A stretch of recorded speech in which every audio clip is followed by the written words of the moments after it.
Hello and welcome.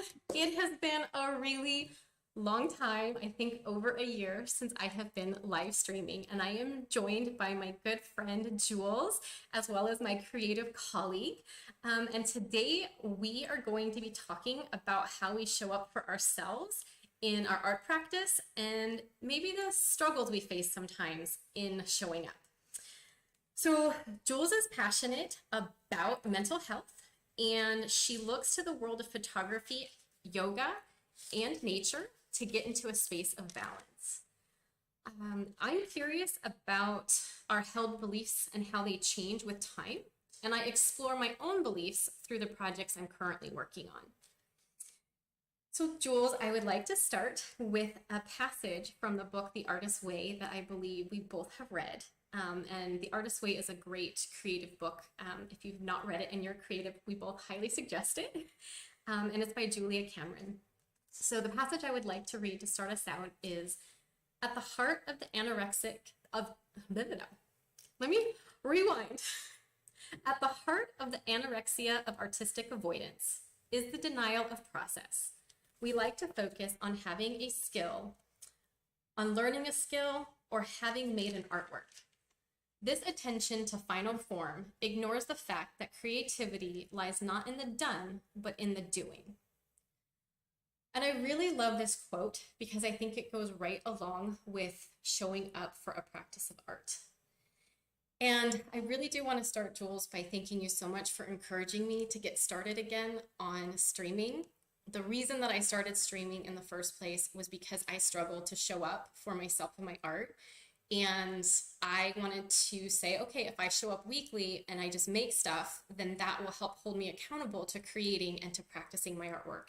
And I've taken a long hiatus and you have encouraged me to start again. So I really want to thank you. And I thought that our conversation in this quote was just really applicable to the moment we're in. So, I guess the first question I have for us to answer, and maybe if you wanted to start, thinking about that quote is when it comes to showing up for yourself in your art, like what helps you show up? And then maybe also like what struggles do you have in showing up for your art practice?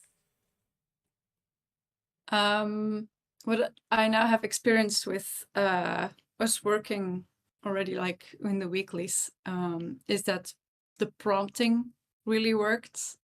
Like even in the back of your head, and just you start noticing other things, and just the accountability. Like I have to do this for somebody is waiting to see what I've done for myself. Is already it's not entirely for myself, but it is for myself. So that already helps to show up. And indeed, it's about showing up and showing yourself. And I really love making other people shine, and I forget myself. And I made the commitment this year to shine myself this year.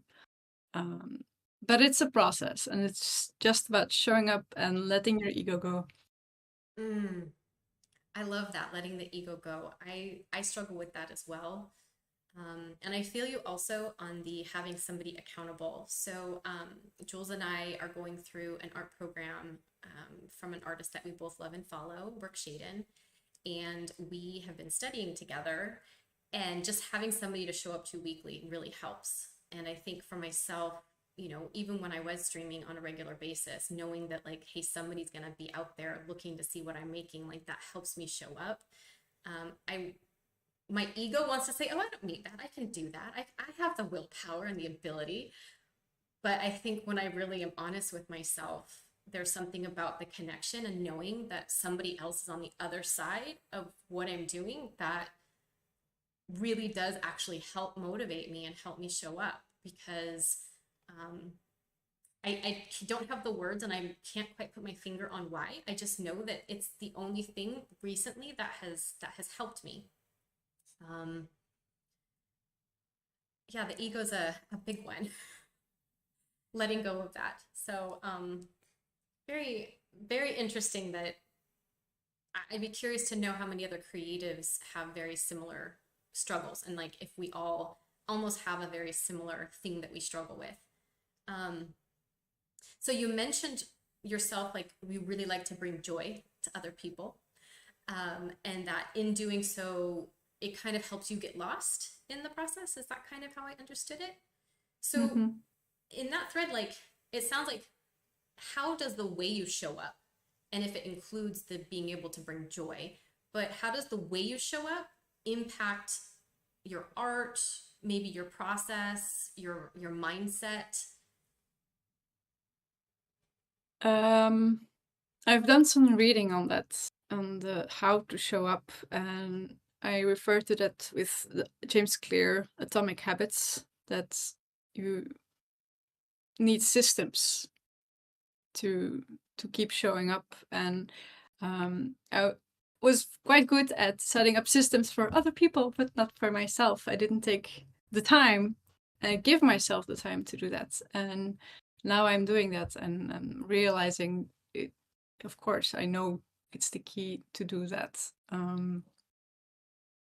And it's about the self work, because it's really easy to help other people and not look at yourself. It's hard to look at yourself. Mhm.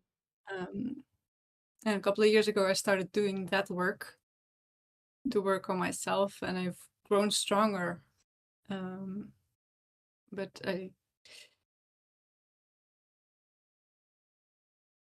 you have the way you show up is to show up for yourself, and I'm finally doing that. Mhm.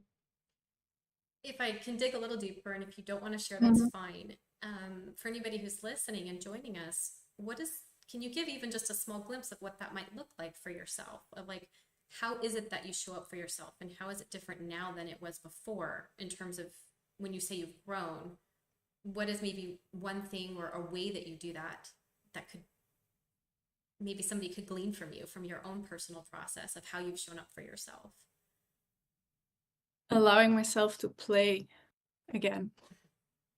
I'm very, very easy at losing play for myself. And even with my horse showed me that we need to play to create connection and art, and it applies to everything. So even with our prompts, first they were quite serious. Uh, and then I started like, okay, prompt, cushion, butter. Yeah, silly words. So yeah, so really releasing the pressure uh, of have to achieve something, because I'm really result driven. I don't believe in like I have to spend 8 hours of time to do something. It's like if I can do it in two, I'll do that. And very efficient. Um, but you lose playtime when you always want to work efficiently. So that's perhaps, if that's an answer to your question, if that helps. No, I love that because surprisingly enough, I think I've been on the same journey and come to the same discovery on my own before we even talked about this. Um, that, for myself, becoming playful again and letting go of what I expect of myself and of my art. Um, recently we learned through Brooke's beautiful and wise words, and it really checked me in the gut, to really reframe how I think about my art. I always, for the longest time now, I think, because I took time and I had a career in like the professional corporate world, it kind of trains you to be very systematic, and it trains you to be on a schedule and to follow a certain set of rules. And I sometimes think the older you get, the more of that child that naturally is there kind of gets taken away from us. And I thankfully have a couple people in my life who are very playful. And so I can kind of see reflected in them sometimes my lack of playfulness. And they encourage me to be playful, but to think and reframe my art as a practice rather than as work. So rather than it being something that I need to sit down to do, and when it's work, it's like I have a specific objective and I'm trying to achieve this and I'm trying to do this, rather just to say, hey, it's a practice. And when you're practicing, you try new things. You say, hey, I want to get here, but I'm not quite here yet, but I can do this today to get myself there. And I think for myself, that has been the biggest way that I've changed how I've been showing up for myself. And in that, it's giving myself a more playful way. And yes, our prompts have been helping. Even with those, and when we say prompts, every week we're giving ourselves just a word, and we have to create something that utilizes that word. And so in doing that, I even gave myself some more specific parameters, because at least the way that I show up in my own process, I try to make it too complicated. And so something I'm trying to do, practicing now, is to give myself a little bit more rules to follow, which actually, by staying within those, it helps me be more playful. Like, for example, I like playing the game Animal Crossing. And so on your island, you can do anything you want to do. The sky's the limit. But sometimes you can go and you can like decorate other animals' homes, and they have like, this is what I want it to look like. They give you like a design challenge. And I'm sure it's because, I don't know, I feel like it's applicable. And so the other day I was playing and I got a squirrel, and he's like, I want my house to be nothing but orange. And so my challenge was to like design his house and his space to be nothing but orange. And I really had a fun time. And I thought like, oh my gosh, I'm making something in a set of rules, but then it's actually allowing me to be more playful, because I'm like, okay, how ridiculous can I make this orange be, instead of, oh, like make it look designer or whatever. So, but I think, yeah, going back to trying to be more playful and what that looks like, I relate to that, and I've been doing that as well. You also mentioned that you have systems in place. So you had seen that you were good at helping others have systems, but that you've started to give yourself some systems. Could you touch on that just a little bit for anybody who's listening, that maybe something that you're doing system-wise to help yourself might help them in their own creative practice? Well, the big one is just start. And with the writing exercise, I usually do writing meditations, or just set the timer for 5 minutes and do this. Aside from the art practice, I do have morning routines and evening routines for my well-being, because that's also a huge pet peeve. And I just noticed, like, okay, I just have to apply that the same thing for my art as well. And with the prompts, it's just, okay, let's write about this word. What can I do? Perhaps create a storyboard, still practicing that one. And then just start setting up, even if it's just studio, just put the blankets, set the lights, and it flows. You don't expect anything, but it's like, okay, just 10 minutes, and 1 hour later. Yeah. Yeah. Yeah, it's interesting you mentioned that, because I think for myself too, if I just get started, you're right. I have found that when I say, okay, I'm going to do 20 minutes, and I set a timer, or even more simple, 10 minutes, then all of a sudden, for me, 20 minutes will turn into sometimes 40 minutes or an hour or something like that, and I don't even recognize it.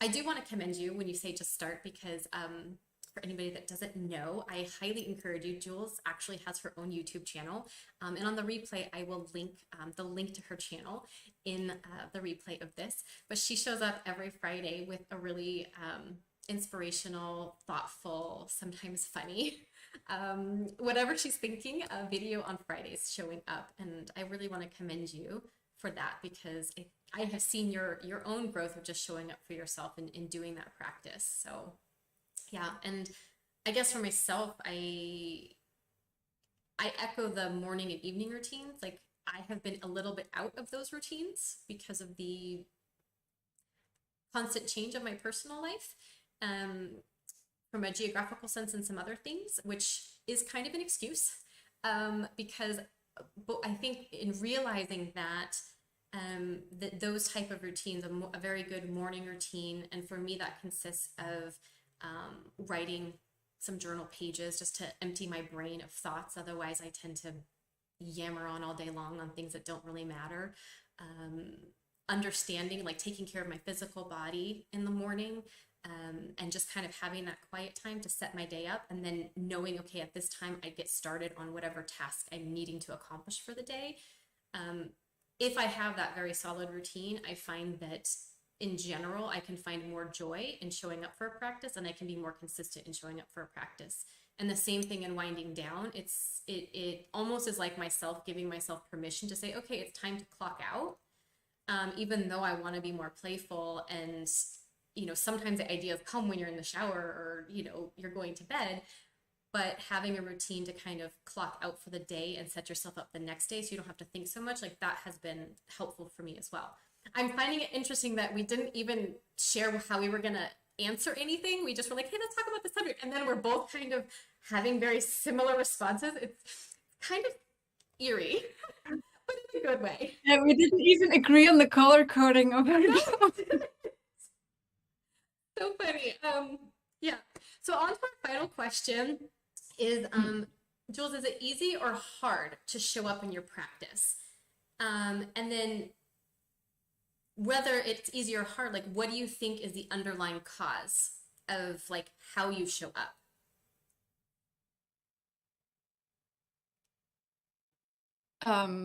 Well, the thing that we're having this conversation is that it was hard. It's getting easier, but it was hard. And I think why is because I was giving it all away,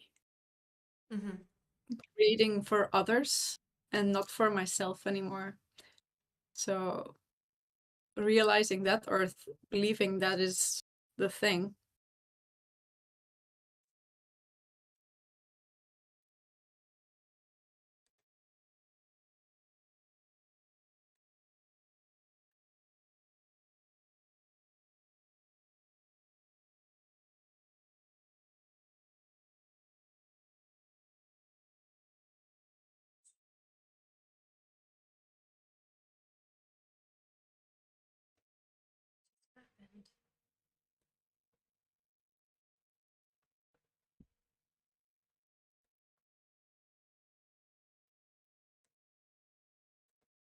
My computer just froze.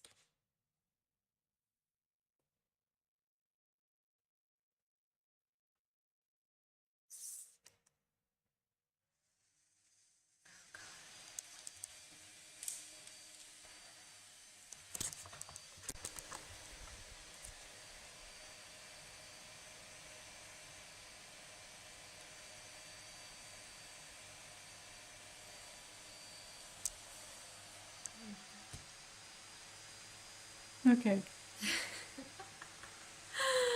Oh.